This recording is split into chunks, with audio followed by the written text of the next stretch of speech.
Road पुढे हो. नाही बोला सर. उद्या मुंबई उच्च न्यायालयामध्ये ओबीसी संदर्भातल्या याचिकेवर सुनावणी व्हायची आहे. मुख्य न्यायमूर्तींच्या बेंच समोर क्रमांक 14 वरती उद्या हा नंबर लागलेला आहे आणि या याचिकेमध्ये मुख्यत्वे 3 याचिकाकर्ते आहेत. प्रशांत भोसले, शिवाजी कवठेकर आणि बाळासाहेब सराटे या 3 याचिका टॅग करून एकत्रित सुनावणी घेतली जाणार आहे.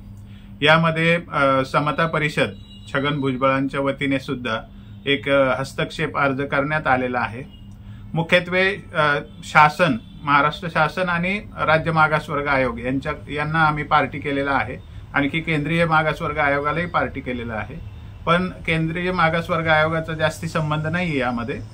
मात्र राज्य मागासवर्ग आयोगाने उत्तर देणं अपेक्षित होतं. त्यांनी मात्र अद्याप उत्तर दिलेलं नाही.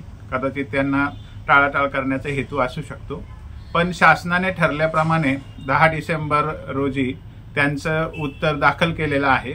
एक थातूरमाथूर असं उत्तर आहे. फार काही त्यात त्यांना विशेष अनेक्षर्स किंवा पुरावे काही सादर करता आलेले नाहीत. परंतु आमच्या वतीने आम्ही त्यालाही उत्तर दिलेलं आहे.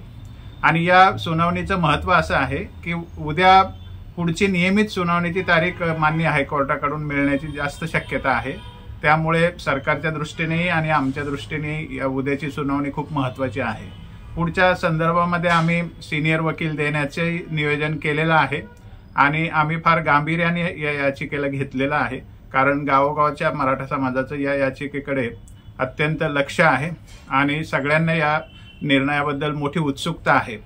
खरी गोष्ट तर ही आहे की मागच्या 55 वर्षामध्ये ओबीसी प्रवर्गात ज्या जातींचा समावेश केलेला आहे त्याला कुठलाही आधार नाही. मनमानी पद्धतीने केवळ जात निवडायची आणि ओबीसीच्या प्रवर्गात घालायची अशी पद्धत आजपर्यंत राबवलेली आहे.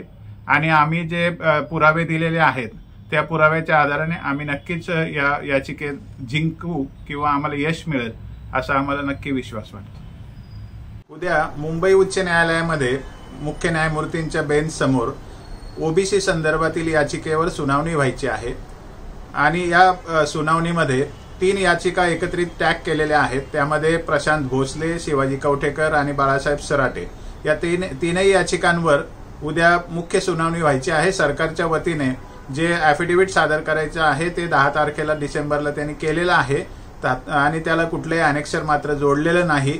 त्याशिवाय राज्य मागासवर्ग आयोग यांनाही आम्ही पार्टी केलेली असल्यामुळे त्यांच्याकडूनही ॲफिडेव्हिट येणं अपेक्षित होतं. परंतु त्यांनी त्याचं उत्तर काही अजून दिलेलं नाही. कदाचित त्यांना या विषयात टाळाटाळ करण्याची इच्छा असावी अशी एक शंका आम्हाला येते. पण काही झालं तरी उद्या माननीय उच्च न्यायालयाकडून नियमित सुनावणीची तारीख मिळण्याची शक्यता आहे.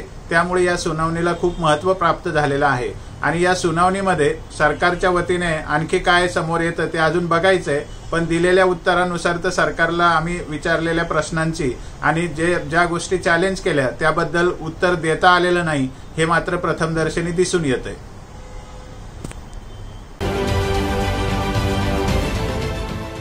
देश विदेशातील प्रत्येक घडामोडींचे लाईव्ह अपडेट मिळवण्यासाठी आता साम टीव्हीच्या सर्व सोशल मीडिया प्लॅटफॉर्मला लाईक, फॉलो आणि सबस्क्राईब करा.